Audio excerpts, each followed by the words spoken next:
निगरान वज़ीर आज़म अनवारुल हक काकड़ चयो आहे त चूंडूं वक़्त सर थियण में का बि रुकावट नज़र न पई अचे। नवाज़ शरीफ़ खे वापसी ते क़ानूनी ॾुखियाइनि खे मुंहुं ॾियणो पइजी सघे थो।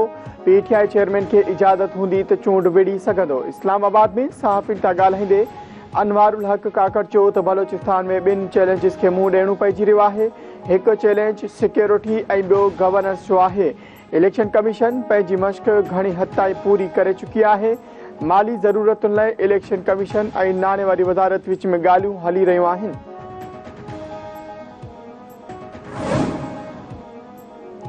अॻूणे वज़ीर आज़म ऐं मुस्लिम लीग नून जे सदर शहबाज शरीफ़ चयो आहे त गुज़िरियल हुकूमत रियासत ते सियासत कुर्बान करे छॾी। रियासत न बचे हा त सियासत बि दफ़न थी वञे हा। गॾियल हुकूमत खे तेज़ी सां वधंदड़ महांगाई विरसे में मिली। लाहौर में वापारियुनि जे कन्वेंशन खे ख़िताब कंदे शहबाज शरीफ़ चयो त 12 अक्टूबर 1999 ते नवाज़ शरीफ़ जी हुकूमत ख़त्म कई वई। इहो सभई ॼाणनि था त कहिड़ी तरह नवाज़ शरीफ़ जी हुकूमत ख़त्म कई वई। वतन वापसी ते नवाज़ शरीफ़ जो शानदार इस्तक़बाल कयो वेंदो।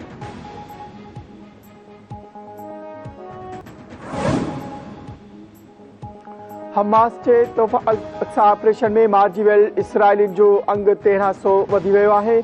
गज़ा ते हफ़्ते खां जारी इसराइली बमबारी में हेल ताईं 1354 फ़लस्तीनी शहीद थी चुका।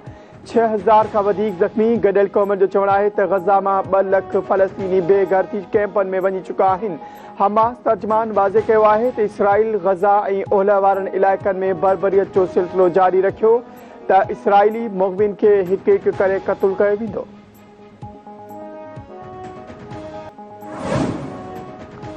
परॾेही खाते जे तर्जमान मुमताज़ ज़ोहरा बलोच चयो आहे फ़लस्तीनी ते इसराइली ज़ुल्मनि जी मज़म्मत कयूं था। गज़ा में शहरी आबादी खे निशानो बणायो पियो वञे। बिजली पाणी ऐं गैस की फरहमी बंदि करणु गैर इंसानी अमल आहे। इस्लामाबाद में हफ़्तेवार ब्रीफिंग ॾींदे परॾेही तर्जमान चयो त वालायल कश्मीर में भारतीय फ़ौज इंसानी हक़नि जूं भञकड़ियूं करे रही आहे। भारतीय हुकूमत वालायल कश्मीर में हुरियत अॻवाननि ते पाबंदियूं लागू करे रही आहे। कश्मीरियुनि खे संदन मर्ज़ी मूजिबि ख़ुदि मुख़्तियारी मिलणु घुरिजे।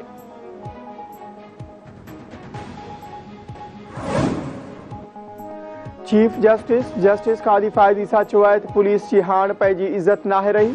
लॻे थो भाड़े जे पुलिस बणिजी वई आहे। पुलिस ऐं तपेदार जो शाही सिस्टम ख़त्म थियणु घुरिजे।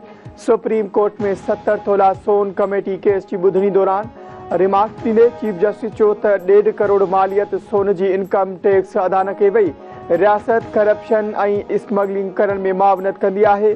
केस में असल जवाबदार त पुलिस खे बणाइणु घुरिजे।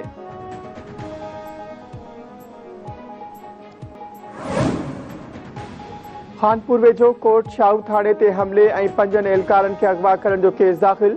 सरकारी फरियाद ते 40 ॾोहारियुनि ख़िलाफ़ दहशतगर्दी एक्ट तहत केस दाख़िल कयो वियो। FIR में 14 सुञातल ऐं 26 अणसुञातल जवाबदारनि खे नामज़द कयो वियो। नामज़द जवाबदारनि में दोदो बाहनू अब्दुल हक जब्बार गुलाम मुस्तफ़ा पोपट ऐं ॿिया शामिल। गुज़िरियल ॾींहुं धाड़ेल SHO समेत 5 एहलकारनि खे हथियारनि समेत अगवा करे विया हुआ। अगवा थियलनि में SHO महबूब बिरोही, संदसि पुटु मोहम्मद अली, वॾो मुंशी नसीम गोपांग, एहलकार अयाज़ कुंभर ऐं जान मोहम्मद बखराणी शामिल।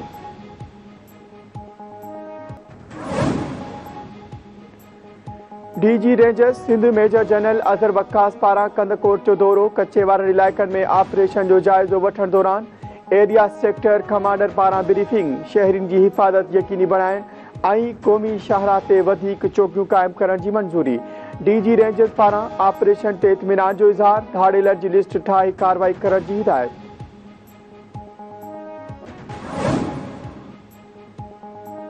कानून ऐं इंसानी हक़नि जे निगरान वज़ीर उमर सुमरे पारां इंसानी हक़नि जे खाते जी आफ़ीस जो दौरो।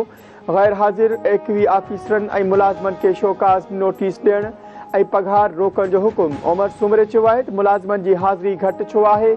आफ़ीस में हाज़िरी 100% ऐं मुलाज़िम 9 वॻे ताईं हाज़िरी यकीनी बणाइनि। मुलाज़िम पंहिंजो क़िबिलो दुरुस्त कनि। हाणे वधीक रिआयत न मिलंदी, इन खे आख़िरी वार्निंग सम्झो वञे।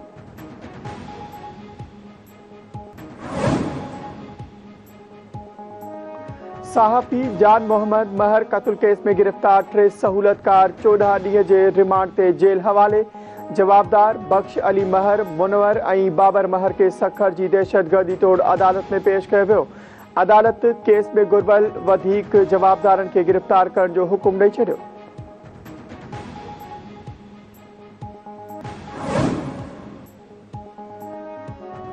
नवाबशाह जी peoples medical university girls hostel वारे वाक़िए खां पोइ पर्चा मुलतवी, शागिर्दियाणियूं अणॼातल मुदे ताईं मोकल ते पंहिंजनि घरनि ॾांहुं रवानियूं।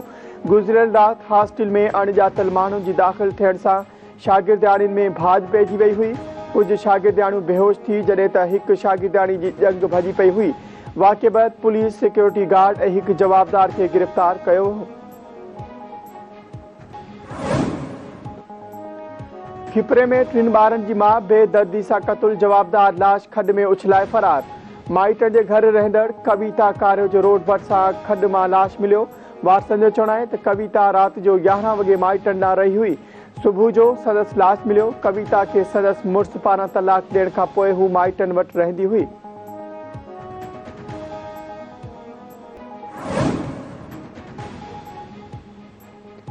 घोटकी वेझो काज़ीवाह मां नौजवान जो लाश हथ, ॻोठाणनि जे इत्तला ते पुलिस पहुची अस्पताल खणाए वई।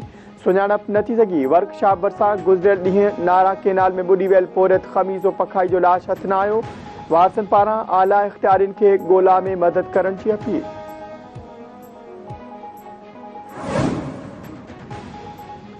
खैबर वेझो कान्हे इल्ज़ाम हेठि औरत ऐं 2 नौजवाननि जे क़त्ल जो केस दाख़िल। सरकार जी फरियाद ते जवाबदार हयात लाशारी ख़िलाफ़ खेबरानी थाणे ते केस दाख़िल कयो वियो। जवाबदार गुज़िरियल ॾींहुं कान्हे इल्ज़ाम हेठि पंहिंजी नुंहुं ऐं 2 नौजवाननि खे क़त्ल कयो हो। कंधरा वेझो कुझु महीना अॻु क़त्ल थियल औरत जो अॻूणो मुड़ुसु गिरफ़्तार। पुलिस कार्रवाई कंदे केस में घुर्बल 3 जवाबदारनि मां असद जागीरानी खे गिरफ़्तार करे वरितो।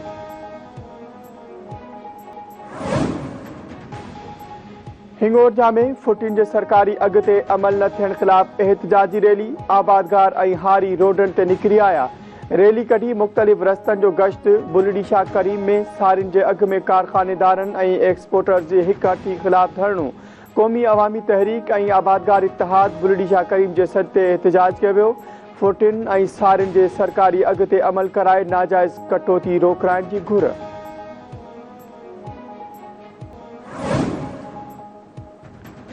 ICC वर्ल्ड कप जी 10 मैच में ॾखण अफ्रीका ऑस्ट्रेलिया खे खटण लाइ 312 रन्सुनि जो हदफ़ ॾेई छॾियो। भारतीय शहर लखनऊ में जारी मैच में ऑस्ट्रेलिया ॾखण अफ्रीका ख़िलाफ़ टॉस खटे बॉलिंग जो फ़ैसिलो कयो। ओपनर क्विंटन डी कुक 109 रन्सुनि जी शानदार इनिंग खेॾी। एडे मार्कम 56 ऐं कप्तान टिम्बा बावमा 35 रन्स उठाए निमाया रहिया।